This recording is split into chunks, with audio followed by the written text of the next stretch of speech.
निफाडचं भांडार विकणाऱ्या दरोडेखोरांवर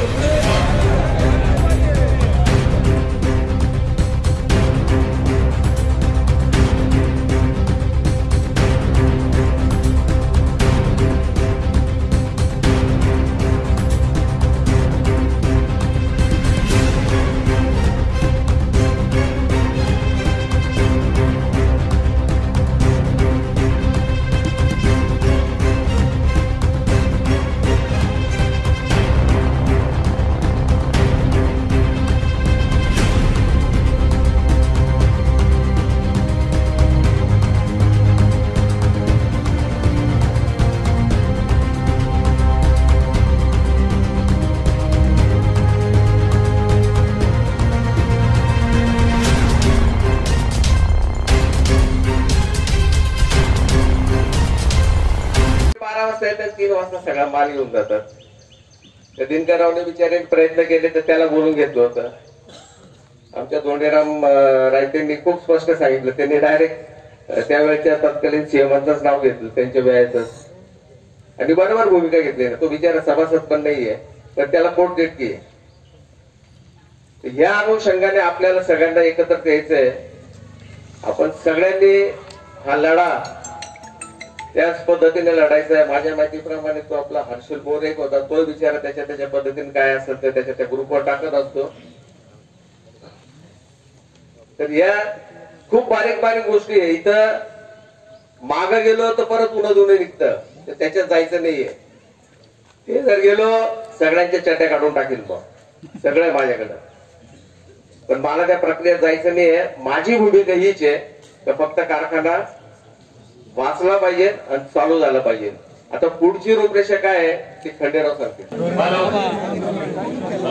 मी राजकारणात नाही. सर्वात महत्वाचं मला राजकारण जमत नाही. पण कायदेशीर जे काही मला बँकेचं करता येईल सर्वात महत्वाचं जी JSPTला जमीन गेलेली ती मी परत मागणार. त्याच्यानंतर हा जो कारखाना आहे या कारखान्यावरती बँक म्हणते की अजूनही 61 कोटी रुपये देणं. माझ्या हिशोबाने बँकेकडनं आपल्याला 70 कोटी रुपये घेणार. हॅलो, हे 70 कोटी सुद्धा घेणार आणि नुकसान भरपाई म्हणून 1500 कोटी रुपयाचा दावा बँकेवरती सरकारवरती आणि जे कोणी याला जबाबदार आहे त्यांच्यावरती दाखल करणार. सर्वात महत्वाचं जे चोर चोरी करून गेले त्यांनी आडवं येऊ नका. त्यांच्या पुत्रांनाही सांगतो कृपया आडवं येऊन वाट चुकवू नका. जर मध्ये आले तर मुर्दे पाडू. वेळ पडली तर कसं लढायचं ते आम्हाला चांगलं माहिती आहे. पण आम्ही तुमच्या वाटेला जाणार नाही. आम्ही तुम्हाला बदनाम करणार नाही. पण 125 कोटी रुपये चोरून सुद्धा जर तुम्ही नालायकपणा करणार असाल तर माझ्या एवढा वाईट कोणी राहणार नाही. मी नागडं करेल पूर्ण तालुक्यासमोर. तालुक्यामधले 45,000 लोकांचे नंबर आहे माझ्याकडे. ठरलं तर एका सेकंदामध्ये सगळे कागदपत्र प्रत्येकाच्या मोबाईल वरती पोहोचतील. त्यामुळे माझं काम चाललंय ते मला करू द्या. कुठल्याही प्रकारची अडवणूक आणू नका. कारखाना विकला जाणार नाही ही पूर्णपणे जबाबदारी मी घेतो. सर्वांनी आज शपथ घ्या. मी शपथ घेतो की हात वर करून निफाड साखर कारखाना वाचवण्यासाठी यापुढे होणाऱ्या प्रत्येक जन आंदोलनामध्ये मी माझ्या मित्र परिवारासह राजकीय कार्यकर्त्यांसह राजकीय हेवेदावे सोडून राजकारण सोडून मनापासून सहभागी होईल व शेवटच्या श्वासापर्यंत निफाड कारखाना वाचवण्यासाठी आम्ही सर्व प्रयत्नशील राहू.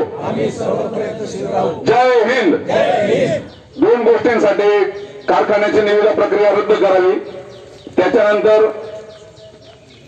कारखाना विक्रीला विरोध कारखान्याची भाडेकराराची पुनर्रचना करावी आणि जे सफेद दरोडेखोर आहे त्या सफेद दरोडेखोरांनी कारखान्याचे जे काही दरोडा दाखलेला आहे आपल्या निफाडच्या त्यांच्यावर गुन्हे दाखल व्हावे. चौकशी व्हावी. या सगळ्या दरोडेखोरांचा पर्दाफाश सर्व पक्ष जर एकत्र आले तर काही अशक्य नाही लक्षात घ्या. आपल्याला कोणावर दोषारोप करायचा नाही. यानं काय केलं, या चेअरमनने काय केलं, त्या संचालकांनी काय केलं, यानं काहीच नाही. त्या सगळ्यांच्या घरी जायचं, सर्वांना भेटू आपण, सर्वांना सहभागी करा. हे बघा, मी शेवटची लढाई जर वाटते नाही तर 1 महिन्याच्या आत कारखाना विकला जाणार हे प्रशासकांनी या ठिकाणी सांगितलेलं आहे. आदरणीय म्हणतात आपण अजूनही बी कामगारांना आश्वासन देतात की मला कारखाना चालू करायचं, ते कदापि शक्य होणार नाही. जिल्हा बँकेचे सभासद किती त्यांनी हात वर करा फक्त. जिल्हा बँकेची जी पुढच्या महिन्यामध्ये सभा राहील त्या सभेला सर्वांनी यायचंय. आपल्याला एक लेखी द्यायचंय की बुवा निफाड कारखान्याची विक्री करू नये असा एक ते विषय घ्यायचा आहे. तो विषय घेऊन ती सभा म्हणजे उद्याची वेळ आली तरी चालेल, मी ठरवलेलं आहे. तुम्ही सगळे सहभागी, तुम्ही जेवढे सभासद तेवढे राहाल का?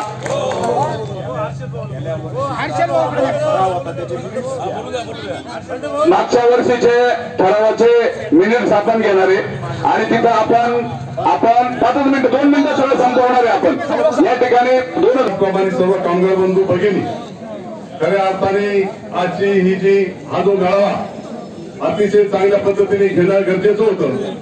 8 दिवसापूर्वी जिल्हा बँकेमध्ये गेलो.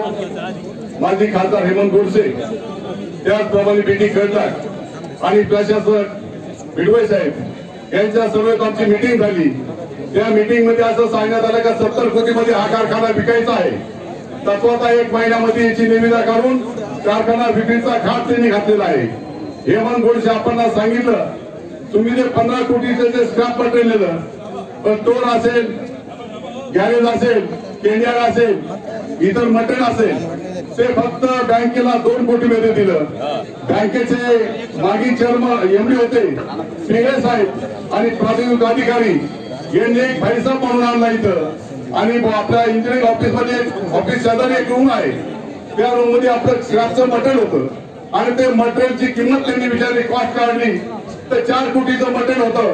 हे सर्व कॉस्ट काढून 15 कोटीचं मटेरियल बँकेने फक्त 2 कोटीमध्ये बीटी खडलाटला दिलं. ते का दिलं त्याचं कारण सांगतो. बँकेच्या अधिकाऱ्यांनी 2 ते 3 कोटी रुपये त्याच्यामध्ये खाल्लेले आहे. याची चौकशी झाली पाहिजे. कारण ज्या वेळेस 15 कोटीचं मटेरियल तुम्ही 2 कोटी कोणत्या हिशोबाने देता याची चौकशी होणं गरजेचं आहे. कामगारांच्या जवळपास कामगारांचे 81 कोटी 94 लाख रुपये घेणं आहे आणि सभासदांच्या प्रतीच्या ठेवी बिलाची ठेवी आणि ठेवी ठेवलेली आहे. ताते सरांसारख्या यांच्या ठेवी 50 लाखापर्यंत ठेवी आहे. कामगारांचं घेणं 81 कोटी 94 लाख आणि सभासदांचं घेणं जर झालं तर 27 कोटी रुपये हे सभासदांचं घेणं आहे. म्हणजे जवळपास 140 कोटी रुपये आपलं सभासद आणि कामगारांचं घेणे. हा सर्व प्रश्न निघाल्याशिवाय पर्याय नाही.